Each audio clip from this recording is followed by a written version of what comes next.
Assalamualaikum warahmatullahi wabarakatuh. Bismillahirrahmanirrahim. Innal hamdalillah nahmaduhu wa nasta'inuhu wa nastaghfiruh. Wa na'udzu billahi min shururi anfusina wa min sayyiati a'malina. May yahdihillahu fala mudilla lahu wa may yudlil fala hadiya lahu. أشهد أن لا إله إلا الله وحده لا شريك له وأشهد أن محمدا عبده ورسوله اللهم صل على سيدنا محمد وعلى آل سيدنا محمد رب يسر ولا تعسر بتمم بالخير رب اشرح لي صدري ويسر لي أمري واحلل عقدة من لساني يفقه قولي Allahumma aftah alaina hikmataka wa anshur alaina min khazaini rahmatika ya arhamar rahimin. Allahumma nawwir qulubana binuri hidayati kama nawwarta arda binuri syamsik abadan abada birahmatika ya arhamar rahimin.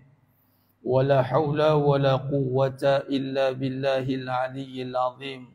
Wala manja minallah illa ilaihi amma ba'd. Ayuhal mu'minun ittaqullah usikum wa iyaya bittaqwallah faqad fazal muttaqun. Sidang jemaah yang dimuliakan Allah Subhanahu wa taala, mudah-mudahan kita semua tergolong dalam golongan hamba-hambanya yang benar-benar bersyukur. Amin ya rabbal alamin. Alhamdulillah, syukur pada Allah Subhanahu wa taala pada pagi yang penuh barakah ini di waktu duha, waktu yang afdal untuk melakukan solat sunat duha di antara pukul 10 dan pukul 11. Nah, ini waktu afdal dalam perbahasan Syama'il Muhammadiyah itu membahaskan sifat solat Nabi SAW dan solat sunat duha. Ini waktunya afdal untuk mendirikan solat sunat duha. Dan di waktu ini alhamdulillah Allah pilih kita untuk kita duduk di dalam ketaatan, duduk di dalam majlis zikrullah, majlis yang mana di dalam itu Nabi SAW menisbahkan dengan taman-taman syurga. Taman-taman syurga dengan maksud kita dah berada di dalamnya. Kalau taman tu di dalam, kalau laman tu di luar. Nah, ini taman syurga yang mana nisbah kepada Raudhah di Masjidin Nabawi, itu makam Nabi SAW, daripada makam dan mihrab Nabi. Di pertengahannya itu adalah Raudhah. Nah, Raudhah yang mana jadi rebutan orang nak masuk seluruh dunia sampai sekarang. Nah, walaupun yang disyariatkan itu adalah ziarah Rasulullah sallallahu alaihi wasallam. Tapi menjadi tumpuan kerana Nabi SAW nisbahkan makam Nabi dengan mihrab itu Raudhah, yang mana tempat kita pijak itu akan berada di syurga. Nah, ibarat masuk Raudhah tu masuk syurga. Jadi rupanya ramai orang nak masuk syurga. Berebut-rebut orang nak masuk. Macam histeria kalau muslimat ni, Allah menjerit-jerit masuk. Dah kenapa? Menjerit-jerit. Nangis-nangis ada orang raung ada. Kan? Sekarang masuk kena pakai apps lah. Tak boleh nak main sebu-sebu lumba lari. Tak boleh lah. Punyalah sekarang ni, ibarat nak masuk kena ada izin. Dulu siapa-siapa boleh berebut. Walaupun boleh masuk semua pun, tapi kena ada app. Berebut nak masuk. Maka di situ Nabi SAW nisbahkan lagi, kalau ada lagi taman syurga singgah. Sahabat tanya, ada lagi ke? Ada. Itulah majlis zikrullah. Nah, inilah ni kita sekarang. Yang mana fadilat ni itu sama dengan kita berada di Raudhah di sana. Tinggal lagi hakikat ni, luaran lahiriah ni tak sama. Dan bila sebut tentang taman syurga, kenapa Nabi nisbahkan majlis zikrullah ni taman syurga? Kerana di situ ada hadis Nabi SAW, mafhum hadis yang mana Nabi kata apa? Barang siapa yang menuju jalan menuntut ilmu itu, maka Allah permudahkan jalan dia ke syurga. Ini hadis Nabi. Dan hari ni kita beramal, semua nak beramal. Semua kita beramal hari ni. Dan kita yakin kalau kita beramal ni, tak ada lagi orang kata beramal ni ke neraka. Wa na'udzubillah min zalik. Semua beramal nak ke syurga. Tapi soalannya, amalan mana yang betul-betul bawa kita ke syurga? Sedangkan masuk syurga dengan rahmat Allah. Kalau tak beramal, teruk lagi. Sedangkan iblis beramal, pun terkeluar daripada syurga. Ini kefahaman yang mesti kita kena tanam. Ya, ini amalan apa? Itulah datang majlis ilmu. Ni datang ni maknanya ibaratnya datang nak pergi syurga ni. Bukan mengisi masa lapang ni. Bukan sebab tak ada apa nak buat, datang lah katanya. Lepas duduk rumah apa ada. Niat macam tu langsung apa pun tak dapat. Kalau tak nak pergi, itu sendiri mau jawab. Kita nak masuk syurga ke? Apa kau cakap macam itu? Dan Nabi cakap kan pergi majlis ilmu kan jalan mudah ke syurga. Amalan kau yang mana yang mudahkan kau ke syurga?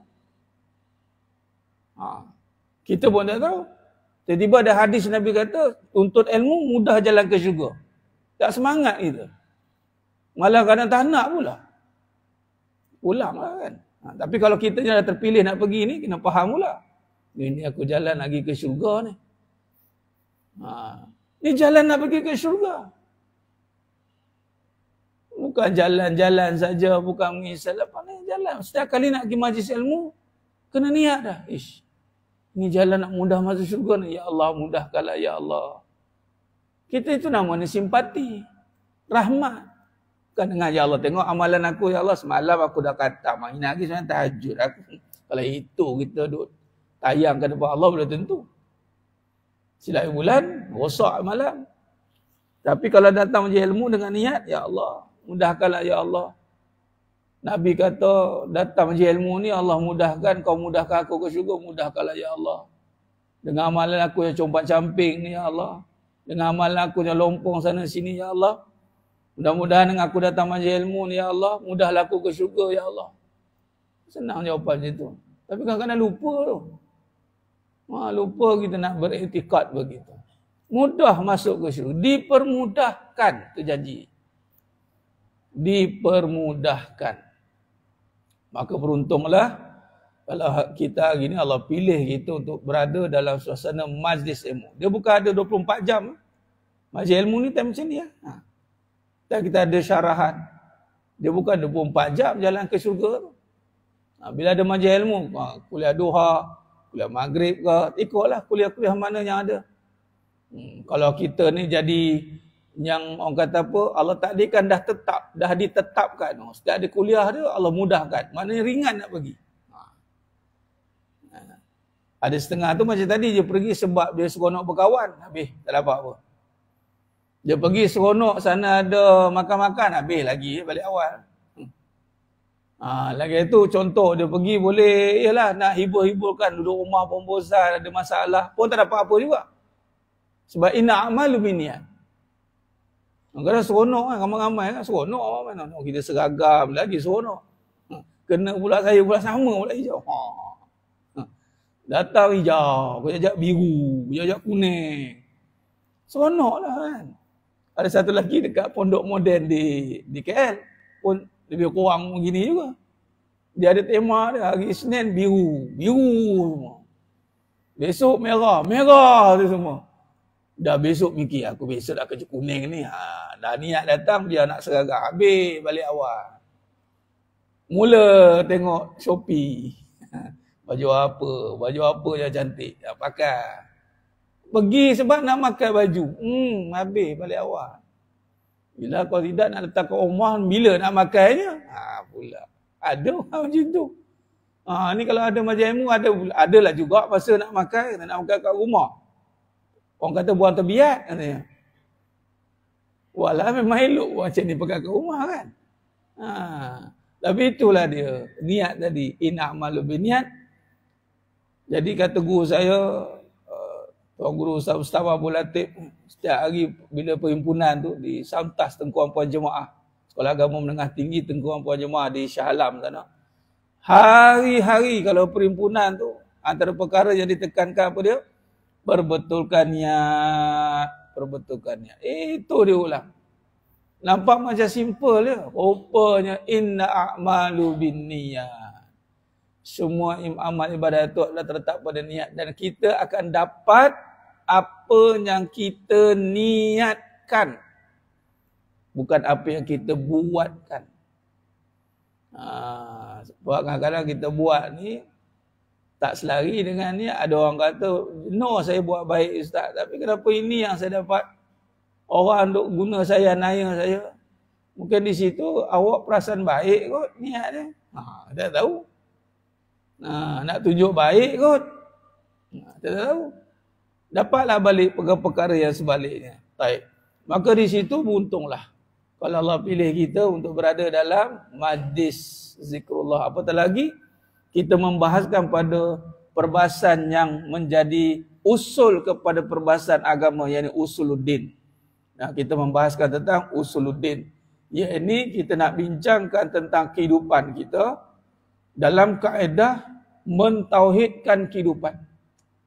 Ini perbahasan kita.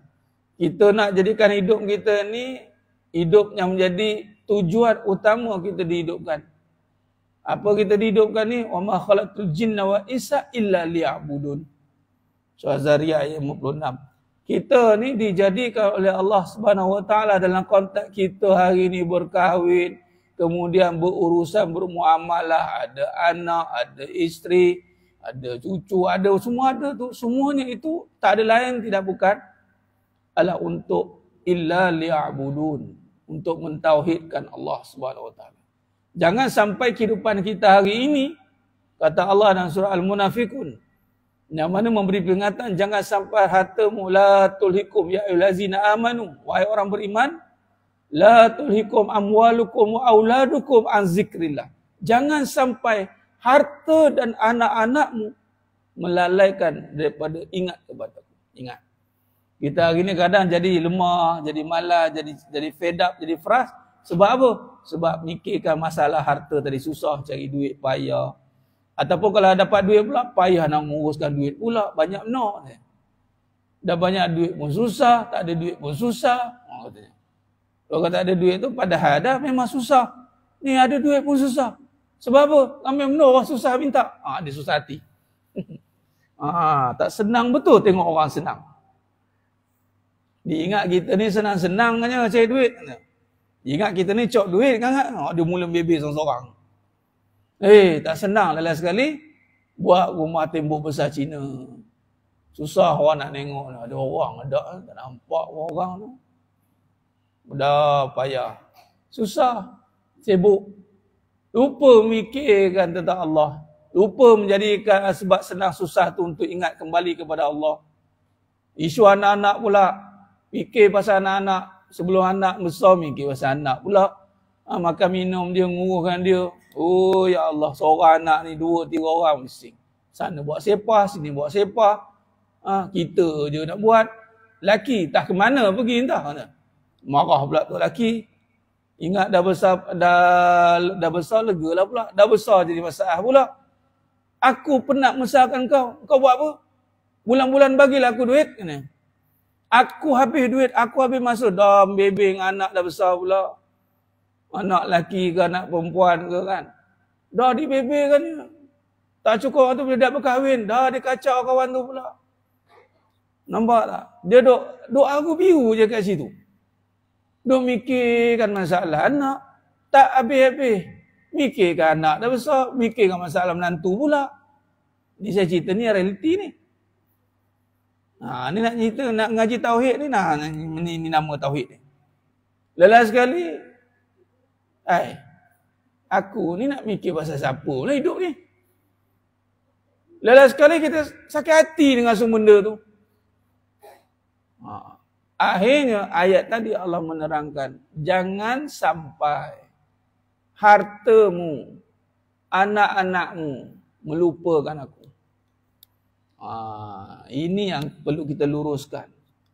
Maka di situ datanglah kita nak luruskan dengan perbahasan mentauhidkan kehidupan. Maka di situ yang pertama kita tengok, kenapa Allah jadikan semua perkara ini. Itu yang pertama. Lalu di situ ada kata Allah dalam surah Al-Anbiya ayat 35. Surah Al-Anbiya ayat 35 kata Allah, kullu nafsin za'iqatul maut. Setiap yang bernyawa pasti mati. Walanabluukum bisyarri wal khair fitnah. wa ilaina turja'un. Surah Al-Anbiya ayat 35. Setiap yang bernyawa mati.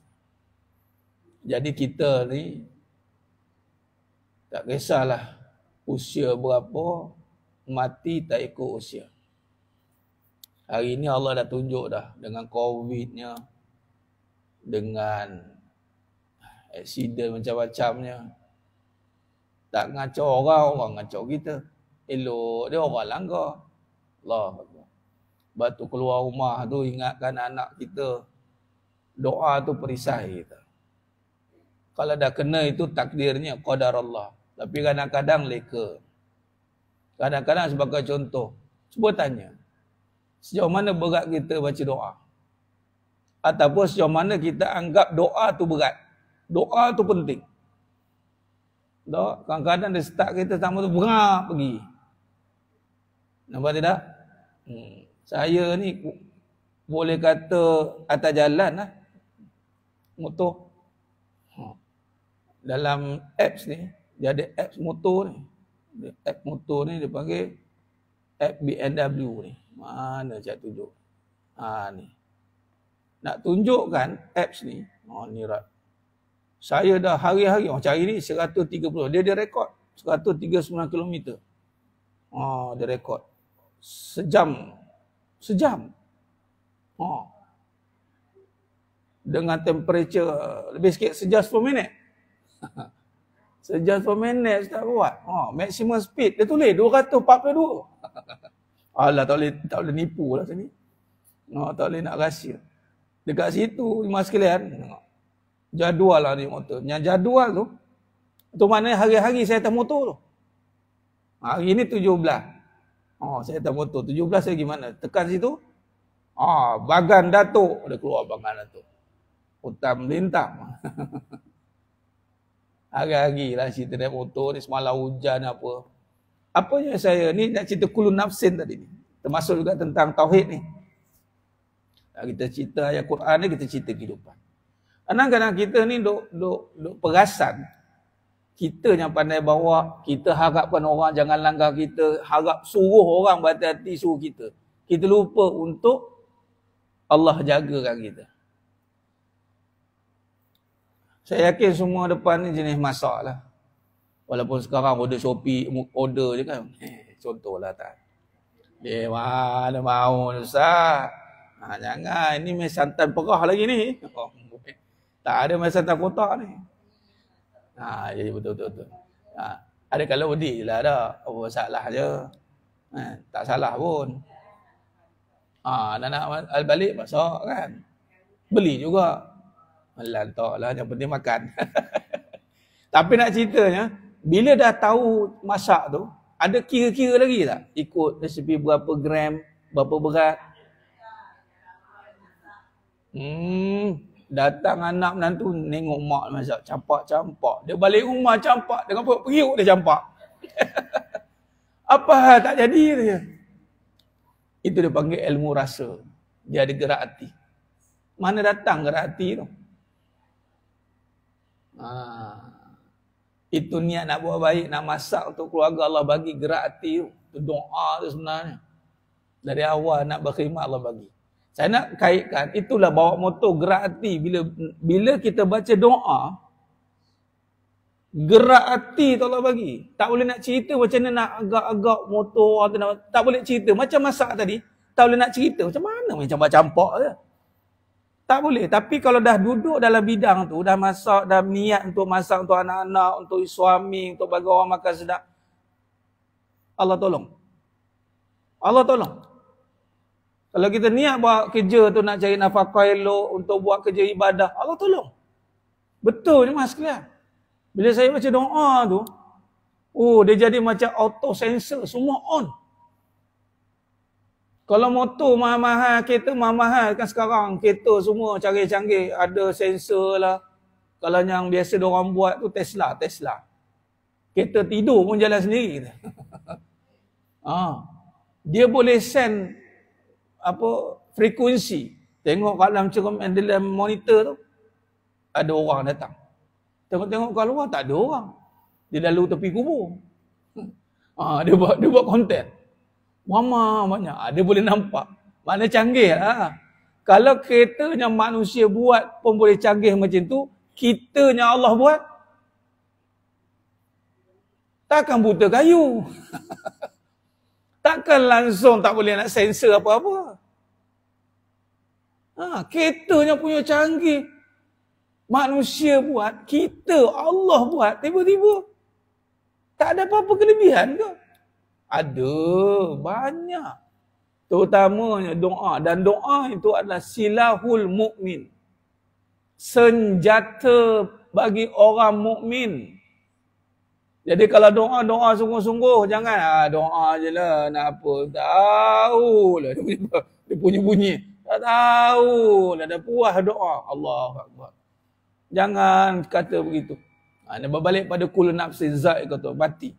Jadi memang saya tengok bawa motor memang. Ada waktu-waktu memang kita boleh, Allah bagi sensor. Allah bagi sensor. Saya cakap itu saja. Jadi ni ingatkan ni jemaah sekalian, saya tengok ada bawa motor ni, mungkin anak-anak ingatkan doa tu doa betul-betul. Cakap anak-anak macam tu. Doa sungguh-sungguh. Jangan main-main. Kadang-kadang tak sempat doa, sungguh. Kalau dah start engine, tengah-tengah tu dah lupa dah lah. Mula-mula tu duduk sat, bagi masa sekejap, keluar rumah kaki kiri. Ini kadang-kadang nak cepatkan kabut main langgar je. Masuk rumah kaki kanan.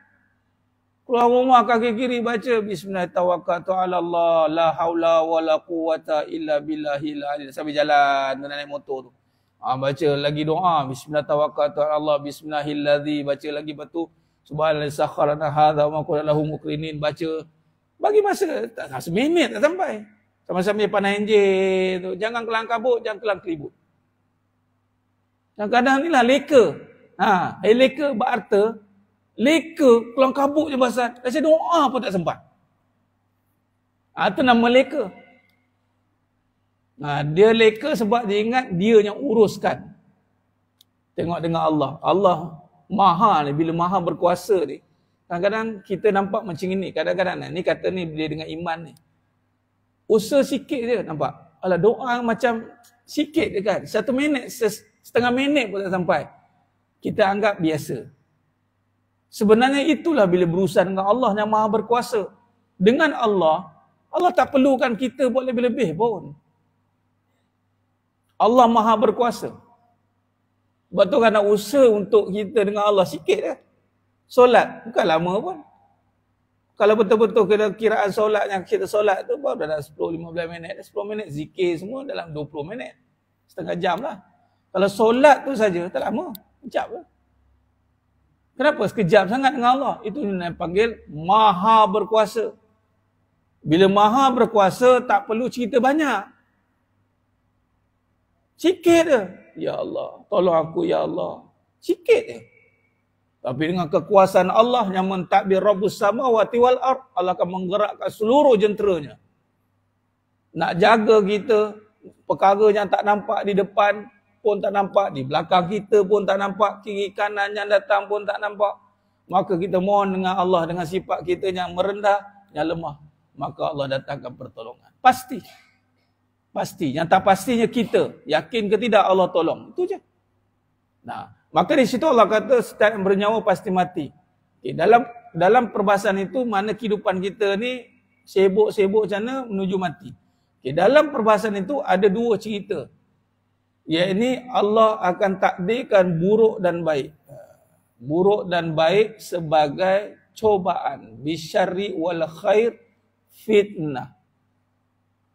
Ini termasuk dalam perbahasan beriman dengan qada dan qadar yang ke-6 itu. Rukun iman yang ke-6, tu'minu, beriman dengan qada dan qadar.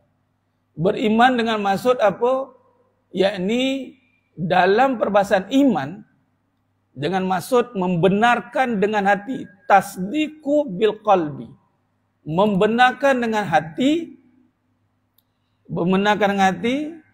Ni nak kait dengan sifat 20 ni. Ni mutaakhir ini pula adalah pula suara-suara mengatakan sifat 20 pening lah, tak faham lah. Pergi kata perbahasan tauhid 3. Ni saya cerita ringkas lah, bukan nak cerita detail pun. Tapi dia kata tauhid 3 lagi sedang faham Ustaz, uluhiyah, rububiyah, asma wa sifat. Sifat 20 ni pening kata. Kerja ada, kerja tak ada, berada tak ada, lain sekali saya yang tak ada kata. Oh, dia pening kat situ. Saya ingat ngaji tentang Allah ni semudah-mudah tu ke? Memanglah tentang Allah ni mudah. Tapi taklah semudah tu. Gunakanlah akal tu, mohonlah ke Allah doanya. Dia kata payah. Dia pergi ke asma wa sifat, rububiyah, uluhiyah. Saya kata, ya itu pun payah juga. Ingat senang. Itu pun lagi kadang-kadang tak jumpa susu galuh dia. Tak sampai ke perbahasan Imam Abu Hanifah, tak sampai. Habis kat situ. Saya nak kaitkan. Bila qada dan qadar beriman kepada Allah ni, Imam Hanafi, dia mensyarahkan dalam sifat wujud, sifat nafsiyah, sifat wajib bagi zat Allah, itu ada 20. 20 itu perbahasan yang telah dikumpulkan oleh ulama yang bernama Al-Imam Sanusi rahimahullah ta'ala alaih, yang mengambil sifat-sifat yang telah dibahaskan pada zaman yang mana dikaitkan dengan salaf, yakni sebelum 300 Hijrah. Itulah termasuk Imam Abu Hanifah. Sifat-sifat itu ada pada perbahasan itu. Okey. Kita kaitkannya mas sekalian. Wujud Imam Abu Hanifah dengan kata diisyaratkan oleh Imam Abu Hanifah, kewujudan Allah diisyaratkan dengan kata amantu billah. Tadi apa tentang iman? Aku beriman kepada Allah kan? Bila sebut aku sudah beriman dengan Allah tu, isyarat dia apa? Isyarat dia kewujudan Allah. Bermaksud dengan istilah aku beriman tu maksudnya aku beriman, aku yakin Allah yang ada. Iman tu maksudnya kewujudan Allah itu dibenarkan. Amantu billah. Maka di situ dalam perbahasan qada qadar, saya nak kaitkan iman, beriman kepada Allah kan nombor 1 kan. Kemudian nombor 6 beriman qada qadar ni. Macam mana nak kaitkan? Aku beriman yang ada ataupun aku beriman Allah yang ada, yang mengadakan buruk dan baik. Yang ada hanya Allah. Wal awwal wal akhir. Itu kena bahasa ada tu. Allah ada. Perkataan ada, sebab ada ni nanti kalau tidak dibahaskan ada, lain sekali apa yang berlaku. Tengok hebatnya ulama dalam meletakkan perbahasan kehidupan ni supaya semuanya sejajar kembali dengan misi nak mentauhidkan Allah. Illa liya'budun. Maka kalimah ada itu dinisbatkan kepada Allah. Supaya tidak ada lagi orang mendakwa-dakwi ada itu aku yang berkuasa mengadakan semua. Bahasa mudah hari ni, kita ni saya suka bawa bahasa kehidupan. Kalau aku tak adakan masak untuk kau tak makan, berapa ramai mak-mak cakap ni. Kalau aku tak ada, tak hidup orang ni makan. Kadang-kadang cakap slow. Kalau aku tak ada, siapa nak masak? Dia cerita kalau aku tak ada tu bukan masalah. Ya, kalau misal kata, kalau kita tak beriman kepada Allah lah yang ada dalam peringkat huwal awal, maka tiba-tiba ada tu bubuh kat kita. Maksud kata, kita ada sendiri. Ni sifat 20 ni. Itu ada nampak dia macam payah. Tapi sebab dia menyelesaikan permasalahan hidup. Aku ada rumah. Aku ada isteri. Isteri pula tak habis kat situ. Aku ada rumah. Aku ada isteri. Isteri. Orang ada tambah lagi tu. Aku ada anak. Aku ada harta. Aku ada. Nampak tak ada masalah kan? Salah ke perkataan ni? Aku ada rumah, aku ada anak, aku ada kereta, aku ada isteri. Salah tak perkataan ni, kalimah ni? Tak salah kan bunyi kan? Apa salahnya? Salah. Macam mana tu? Macam mana kata salah tu? Tak apa, kita bincang. Kita bincang. Benda boleh bincang, kita bincang. Kenapa salah? Betul kan? Tak apa, kita tak betul. Betul lah tu. Tak salah pun. Tapi, bagi yang mengaji, di situ ada kebimbangan dan bimbang-bimbang berlaku kerosakan. Apa dia? Yang ada aku ada rumah, aku ada kereta, aku ada anak, aku ada duit, dan sekali yang ada aku. Aku yang mengadakan. Nampak? Kat situ je jadi kelang kabut. Tapi biasanya dia akan nisbatkan atau isbatkan kepada yang adanya aku. Aku yang usaha adakan rumah. Aku yang berusaha adakan. Dengan anak-anak pun aku berusaha adakan anak. Aku usaha semua. Lain sekali dia isbat yang ada aku.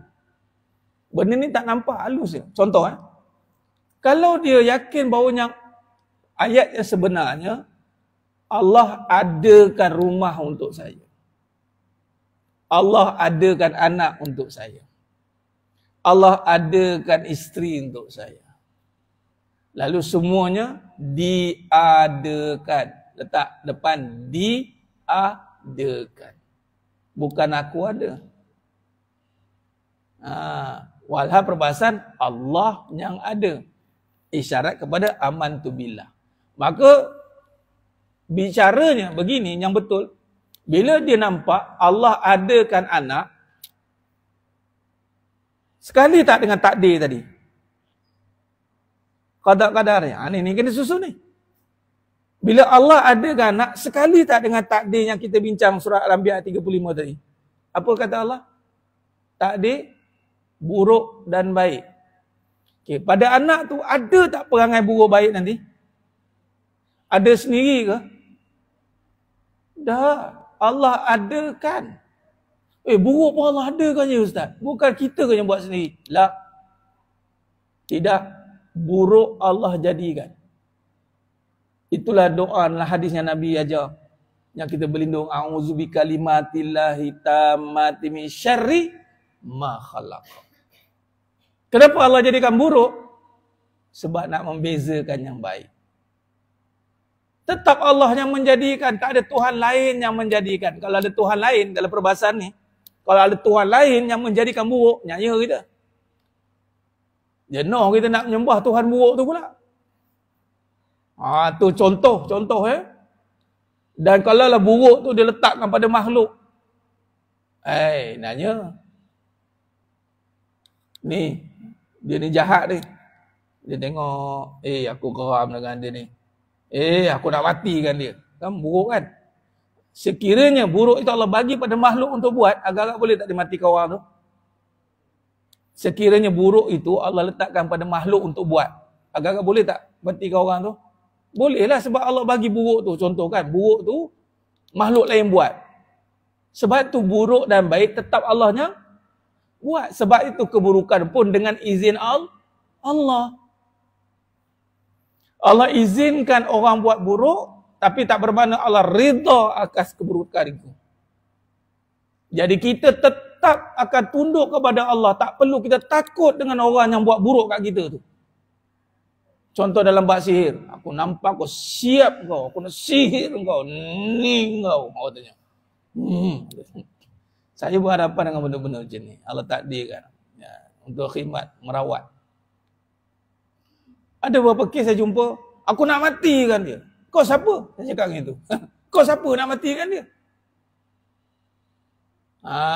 Bas itu datangnya Allah wujud tu. Aku tak takutlah kau nak matikan. Kau siapa? Saya marah dia. Dah berapa lama kau nak matikan, tak mati-mati pun? Marah. Geramnya dia marah. Walaupun dia boleh buat kawan tu macam-macam, tapi sehingga dia orang jahat ni, sihir ni, sampai aim nak mati tau. Besok kalau mati juga, takdir Allah, Allah izinkan. Kau jawablah kat akhirat nanti. Yang kena tadi, itu orang dizalimi, teraniaya. Dia sia-sia ke? Tidak, kalau dia yakin kepada Allah. Tapi kalau dia yakin, oh sihir ni lah yang mematikan aku, habis akidah. Balik awal. Tapi kalau dia yakin, ya Allah, ini ujian untuk aku, ujian buruk, ya Allah, kau redha dengan keadaan ni. Kalau itu yang dia yakin, dia tetap berlindung dengan Allah, dia tak perlu lagi dengan khurafat. Kawan tu dah guna khurafat, dia pun guna khurafat. Oh, kau guna daripada gunung jati ya. Aku guna daripada gunung ledang. Kita tengok. Kau guna tu ya, aku okey, kita lawan. Kata. Dia pun guna juga. Kawan tu guna, dia pun guna. Lala sekali, dua-dua dipergunakan. Padan muka. Kawan tu guna. Ya, banyak kes jumpa. Datang dia mentera. Oh, siam hari tangan macam ni. Siap pandang macam tu. Udah lah tu. Tak jadi. Sebab apa? Kita mohon kepada Allah yang menjadikan buruk tu. Yang si Polan tu, nama si Fulan ini, dia sangka dia yang buat. Kita orang beriman nampak Allah yang izinkan benda tu berlaku. Jadi nak kita minta dekat pawang tu ke nak minta dekat Allah? Ke Allah. Sebab tu jemaah sekalian, jangan takut untuk berhadapan dengan apa bentuk sihir pun. Walaupun kesannya ada, tapi jangan sampai kita mengalah. Untuk mengubati perkara-perkara batin ini, yang sir, yang sembunyi, tak ada lain tidak bukan, mesti kembali kepada yang lebih gaib daripada itu, iaitu Allah Azza wa Jalla. Jadi berbalik pada anak, ada buruk dan baik. Soalan, dah kalau kita tahu Allah yang adakan anak, kita dah tahu Allah yang adakan baik dan buruk, dah kita tak nak minta sungguh-sungguh dengan Allah tu kenapa? Saya minta sungguh-sungguh lah Ustaz. Ya ke? Lebihnya kepada aku yang membesarkan kau tau. Aku yang mendidik kau tau. Aku nak engkau jadi baik. Aku nak engkau. Tak habis-habis aku nak. Patutnya, ya Allah, kau yang mendatang, kau menjadikan aku. Kau jadikanlah anakku lebih baik. Aku tak mampu, ya Allah. Walaupun aku nak berkendak anakku jadi baik. Tapi kalau engkau tak izinkan tadi. Jadinya nak jadi baik dengan engkau. Cakapkan anak kita, Mat, yang nak engkau jadi baik Allah. Sebab Allah yang ciptakan kau, bukan mak. Kau kena jadi baik sebab Allah yang jadikan kau. Bukan kata, mak yang membesarkan kau. Anak pun, ya mak. Depan mak, pijak semut tak mati. Belakang mak, tu dia. Cucuk langit kan. Kita mentuhankan diri. Kita buat anak-anak jadi takut dengan kita, jadi terhutang budi dengan kita, tapi tidak rasa sikit pun hutang budi dengan Allah. Patutnya selayaknya untuk mendapatkan kebaikan itu Allah. Sebab Allah yang menjadikan anak kita. Dan Allah yang memberi kebaikan. Kenapa kau tak nak guna kebaikan yang Allah bagi? Kenapa kau pilih juga benda yang buruk? Kau jawab dengan Allah. Kau diberi dua pilihan, Mat. Allah bagi kau buat baik, buat buruk. Kau buat baik, kau dapat baik. Kau buat buruk, kau dapat buruk. Di sini tanggungjawab mak lepas. Sebab tu tak ada mikir soal anak sampai ke mati. Dia dah akil balik, itu dosa dia dah. Dosa kita ketika nak mendidik. Kalau tak mendidik, tu ya dosa kita, biar dia. Tapi selagi mana kita mendidik dengan mengingatkan, kita mendoakan dia, lepas. Tapi mak-mak sekarang ni, dia didik untuk merisaukan anak tu sampai mati. Tu anak, suami pun sama. Abang, saya risaukan abang. Risaulah sangat. Tak payah menolak risau. Sebenarnya kamu tu ada cerita lain. Kalau risau itu, kau jadi baik. Jadi isteri solehah. Sebab apa? Isteri solehah doa ni tembus ke langit. Apa nak dirisaukan kalau doa lah hanya menjadi pandu arah kepada segala masalah. Itu yang risaunya Ustaz. Masalah saya tak solehah. Kan? Kalau dah tak solehah, tanggunglah benda-benda tu. Nah, di sini mentauhidkan Allah. Amantu billah. Kita beriman bahawasanya yang ada itu Allah. Allah adakan rumah. Bila Allah adakan rumah, ingat sia-sia saja-saja ke? Ingat Allah adakan rumah tu hasil usaha kita sangat ke? Ramai orang pun berusaha juga nak rumah besar dan selesa. Ada dia dapat? Kita, ya nampak kita berusaha. Tapi usaha kita tu Allah izinkan jadi dan dapatlah rumah tersegam indah. Kau nak buat apa dengan rumah besar tu? Aku nak tanya sekali lagi. Oh, pagi jiran-jiran datang, kejap-kejap jiran belah blok A, zon A datang makan, zon B, lepas tu datang bawa kumpulan marhaban, datang rumah, datang buat makan. Makan saja rumah dia. Apa buat makan je lah. Bagi makan kan Nabi suka, katanya. Rumah dah besar, panggil orang ramai. Itu tujuan rumah besar, untuk orang ramai datang kan. Dah, panggil. Bukan semua rumah besar nak bagi tahu, wah, inilah hasil titik peluh aku. Jawab dengan Allah, jawab. Kalau itu boleh jadi jawapan, silakan jawab dengan Allah. Boleh tak jadi jawapan, ini hasil titik peluh saya? Malaikat kata, saya mana? Katanya. Kau tak ngaji sifat 20 dulu ke? Malaikat tanya.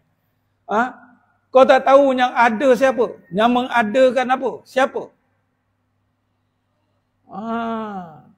Allah adakan anak ramai. Bukan nak menunjukkan macam ini, apa? Ini subuh katanya, subuh terus. Macam ini. Anak ramai supaya kita boleh didik dia, supaya dia boleh bermanfaat pada masyarakat, tolong orang. Itu tujuan anak ramai. Untuk tolong orang. Seorang boleh tolong angkat itu, seorang tolong angkat ini berkhidmat. Kalau dia datang bawa anak, dia tak payah bawa anak orang lain dah. Anak dia saja ramai dah, 10 orang. Seorang mengelap, seorang ini, seorang masak, seorang ni. Nak tolong yang lain silakan. Itu tujuan anak ramai. Kalau ramai pula yang tambah mengaji pula. Bukan sekadar mengaji mana, balik mana. Lepas tu untuk diri. Ada kereta, ada rumah. Itu je. Allah tanya. Minta maaf, ini ngaji tauhid. Patutnya balik mengaji, kau mengajar orang. Kau balik mengaji mana? Azhar, kau mengajar orang. Berapa ramai orang kampung kita ni yang tak reti lagi. Kau mengajar pergi? Macam gitu. Kau meniaga harta banyak. Pergi kau tolong orang, mak nak duit separuh. Mak nak apa? Aku nak tolong ramai geng-geng mak ni. Yang perlukan pertolongan ni. Geng-geng jemaah kata panggil. Ni, kau mak nak gaji, income kau berapa sebulan? Tu tanya mak. Alhamdulillah mak, dapat 80,000, mak nak 20,000 sebulan. Kena pau dengan mak ni. Mak nak apa lagi 20,000? Kau jangan main-main. Duit ni tak bawa balik masuk kubur. Mak. Tapi boleh bawa mati. Ni pengajian kita. Dunia tak boleh bawa masuk kubur. Siapa kata dunia tak boleh bawa mati, dia tak mengaji. Dunia tak boleh bawa masuk kubur. Tapi boleh bawa mati. Dan pasti bawa mati. Sebab apa? Sebab apa bawa mati? Sebab semua ditanya balik. Summalatus alunna yawma izin anin na'im. Kau ada harta banyak dulu ya? Dengan cerita kau pandai promote masa TikTok dulu. Dengan cerita mulut kau ramah. Kalau sekali berniaga, cakap batu kayu, semua laku. Malaikat buka statement. Tengok. Tu dia. 40 juta. Berapa kau pakai nak tolong orang? Orang nampak macam dia dah banyak tolong. Rupanya baru 1% daripada 40 juta. Yang 39 juta tu pergi mana? 1 juta aku tahulah kau buat kerja amal 1 juta tu bagi setahun.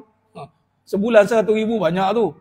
Banyak 100,000 je men. Itu kalau susu beli beras tu sampai ke siling tu men. Banyaknya dia beli beras sampai ke siling. Berapa peruntukan bulan-bulan? Tak adalah 100,000 je. Banyak. Dia tak tahu. 100,000 tu pecah setahun. Dia reserve 1 juta dia setahun. Dalam bank dia ada 38 juta lagi. Untuk apa? Jam 38,000. Bag. 300,000. Gini bawa kereta, rumah, maintenance. Kau jawab. Tak kira, tak kisahlah. Dia banyak tolong orang. Jawab dengan Allah lah. Make sure tolong orang tu banyak. Bukan banyak nampak je. Sekarang ni banyak nampak. Sebab tu hati-hati. Banyak macam tadi. Beras sampai ke siling. Bukan itu kiraan. Kiraan dia berapa banyak keluar untuk menolong. Ada riwayat ni. Contoh Imam Bukhari. Satu lagi Imam apa saya lupa.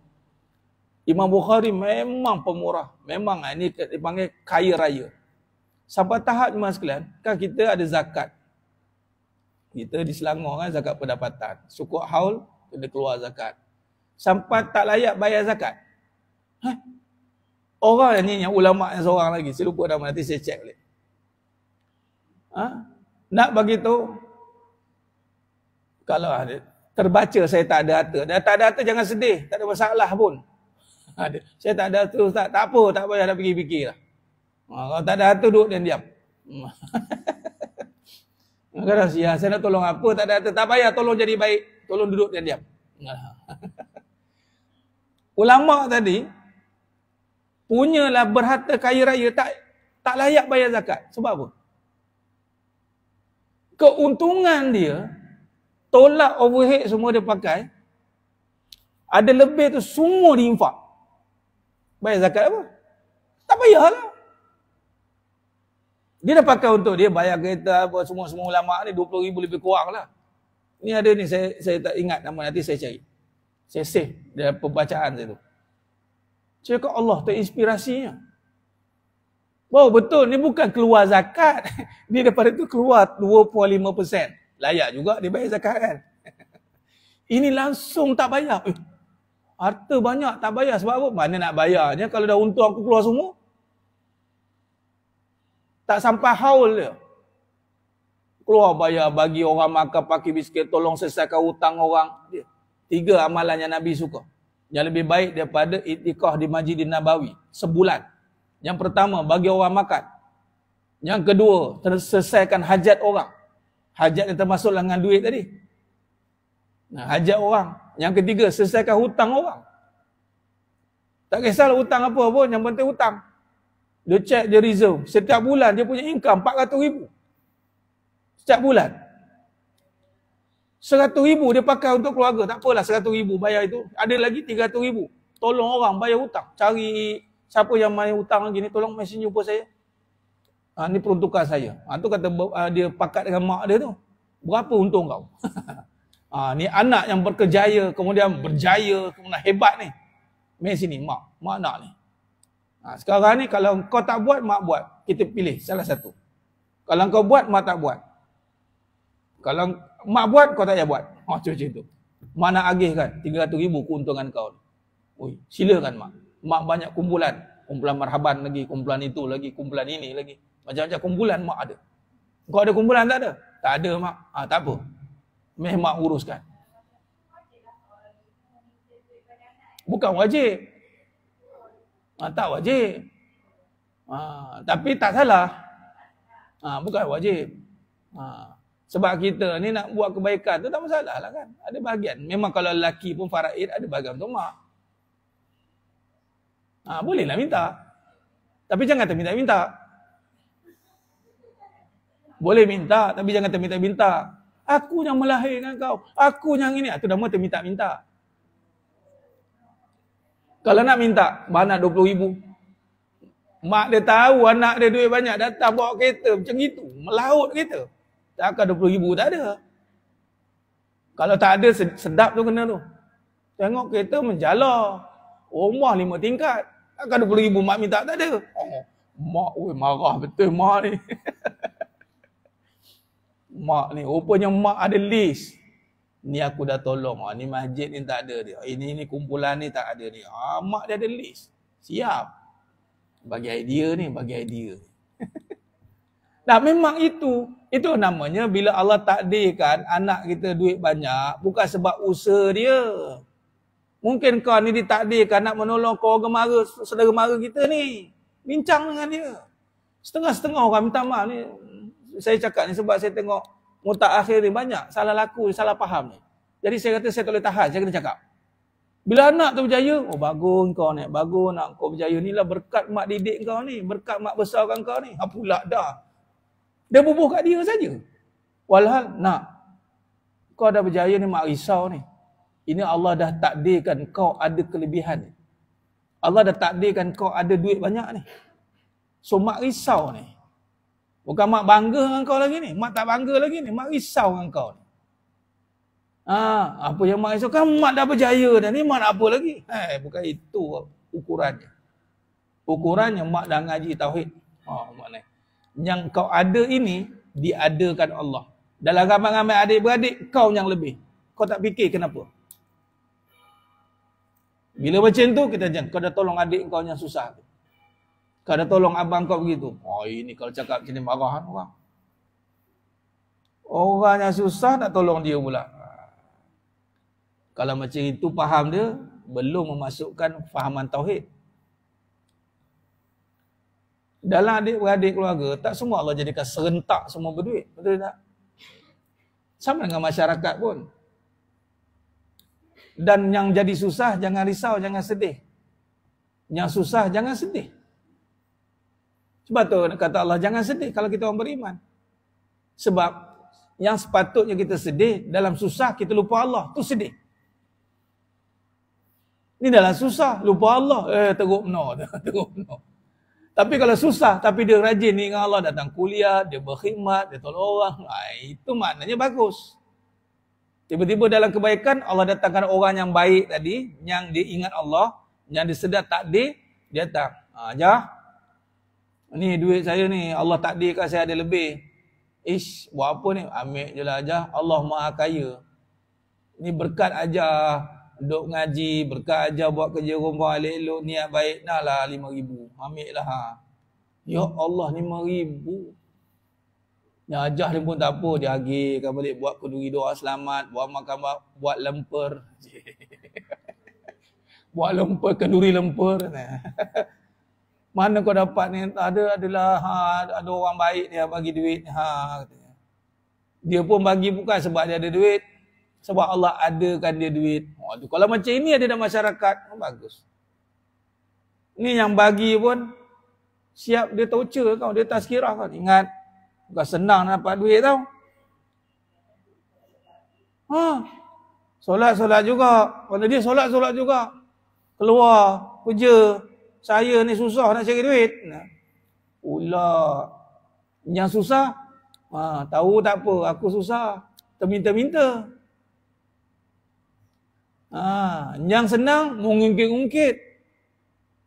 Yang susah, terminta-minta. Ini hura masyarakat ni. Itu kapit tengah-tengah. Patutnya biar bermula dari kita. Biar kita memberi kerana kita kenal datang dari siapa. Kita bagi bukan sebab kita usaha lebih, kita bagi bukan sebab kita ada lebih, tapi kita bagi sebab Allah lebihkan kita. Ajar, bagi. Yang susah, jangan risau, jangan terminta-minta. Jangan sedih dengan kesusahan sebab kita ada iman. Kita ada Allah. Lalu gunakan kesusahan untuk mendekatkan diri pada Allah. Tengok Allah akan datangkan dunia dalam keadaan menunduk kepada kita. Dalam satu hadis Nabi SAW, ada hadis, dunia datang kepadanya dengan hina. Man kanatid dunya hammatu farraqallahu alaih amrahu wa ja'ala faqrahu baina 'ainai wa lam ya'tihi minad dunya illa ma kutiba lahu wa man kanatil akhirah niyatahu jama'a lahu amrahu wa ja'ala ghinahu fi qalbi wa tasud dunya wa hiya raghibah. Yang bermaksud barang siapa yang menjadikan dunia sebagai pusat perhatiannya, tujuannya, maka Allah mencerai-beraikan urusannya dan menjadikan kemiskinan ada di hadapan matanya. Barang siapa yang jadikan dunia ni tujuan dia, nampak dunia, nampak nak benda, Allah akan cerai-beraikan urusannya. Buat sebut tak kena. Kalau ada pun dunia, dia sentiasa rasa miskin. Nampak tak cukup. Nampak habis je. Risau tak tentu arah. Ini. Sebab niat dia dunia. Sebab tu penting nampak Allah dulu. Nampak Allah ada kan dah tak jadi dunia. Nampak akhirat tu. Sebab Allah ada kan, maka kita akan pandang ini nanti Allah tanya. Sebab hadis ni disambung yang mana barang siapa yang nampak dunia kemudian dia fokus kat dunia, maka Allah cerai beraikan urusan dia dan menjadikan kemiskinan ada di depan matanya, dan tidak ada sesuatu pun datang dari dunia melainkan apa yang telah ditakdirkan. Maksudnya dia ni usaha banyak, nampak banyak, dalam sekali dia pakai sikit, yang lain semua dipergunakan orang, ditipu orang, di itu. Yang lekat dekat dia langsung tak ada. Malah kadang-kadang yang lekat pun tak ada pahala. Itu risau. Tetapi kata Allah, kata Nabi SAW, wa man kanatil akhirah. Dan barang siapa yang menjadikan akhirat sebagai tujuannya. Macam mana nak jadikan akhirat sebagai tujuan? Kena beriman kepada Allah dulu. Man amana billah wal yaumil akhir. Maka Allah akan menyatukan urusannya dan melimpahkan kekayaannya di dalam jiwa. Lalu dunia datang kepadanya dalam keadaan hina. Ini hadis Nabi SAW, tafsir Ibn Katsir. Mana kata kalau kita melihat kembali perbahasan kita hari ini tentang bagaimana nak menjadikan, bermula dengan sifat wujud tadi. Ada. Kita tidak terus pakai dengan perkataan ada itu. Kita terus nampak diadakan Allah. Maka bila diadakan, maka kehidupan kita tetap juga diadakan dalam keadaan qada dan keadaan baik dan buruk itu. Maka di saat ada buruk, kita berlindung dengan Allah daripada keburukan itu. A'udzubillahi minasyaitonirrajim. A'udzubikalimatillahi tammati min syarri ma khalaqa. Ya Allah, aku berlindung pada keburukan ini, ataupun aku berlindung pada keburukan ini supaya tidak sampai kepada anakku, kepada istriku, kepada suamiku. Minta begitu. Kalau ada kebaikan, alhamdulillah ya Allah, semoga dengan kebaikan aku dapat bermanfaat pada kebaikan ini. Tengok anak kita diberikan kelebihan cerdik, kau belajar sungguh-sungguh mat. Bila kau nanti dapat cerdik, kau ajar orangnya tak pandai. Bukan merasa pandai. Ada lebih sikit. Itulah. Tak pergi tuition lah tu. Tak pergi tuition kawan tu kena. Bila pandai sikit, tak nak usaha dah tu. Banyak main. Allah bagi kau pandai. Kau tolong pandaikan orang tu. Mungkin dia tak sempat usaha macam kau. Jadi kau jadi pandai, tolong pandaikan umat. Ada pula Allah bagi, ya Allah, sekiranya kebaikan pada harta yang ada pada anakku, resiku semua ini, ada pada anak. Mat, Allah lebihkan kau harta ni. Kau jadi orang berjaya dah dengan hartamu. Tapi belum berjaya lagi selagi kau tidak memudahkan hidup orang. Terutama yang paling dekat dengan kau, adik-beradik kau. Pakcik, saudara mara kau. Kena niatkan. Kadang-kadang tu, Allah, beraduh pula lagi ada. Tak maaf cakap. Ini dunia dah makin, kiamat ni dah, ini masalah yang akan berlaku. Fitnah kehidupan yang ditutup oleh kebendaan. Kita doa kepada Allah. Bila macam itu kita doa. Maka bila kita hari ini faham bahawa semua diadakan oleh Allah, maka kita nampak Allah tempat kita bergantung. Bila tempat Allah kita bergantung, Allah tempat kita bergantung. Bila senang, kita buat kerana Allah yang senangkan kita. Contoh nak tolong orang. Bukan sebab orang tu susah je pun. Tolong tu sebab kita nak membenarkan bahawa Allah Maha Kaya. Kalau sekadar kita tolong dia sebab dia susah, kita dalam hati kita akan minta dia terima kasih dengan kita.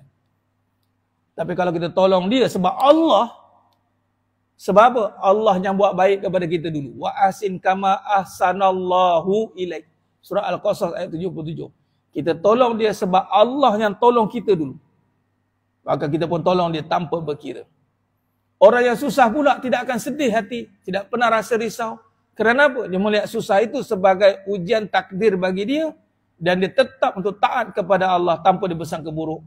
Lalu dunia datang kepadanya juga. Dua-dua cara ada ni mas sekalian. Maka di situ cara untuk kita melihat, mentauhidkan kehidupan dari sudut pandang sifat wujud Allah yang Maha Ada. Nanti kita akan sambung lagi pada perbahasan akan datang. Bagaimana nak kaitkan juga mentauhidkan Allah dengan sifat wujud ini.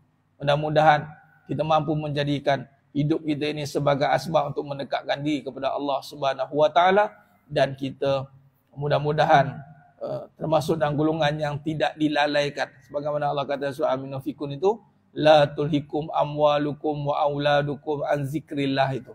Jangan sampai hartamu, anak-anakmu melupakan, melalaikan kamu daripada ingat kepada Allah.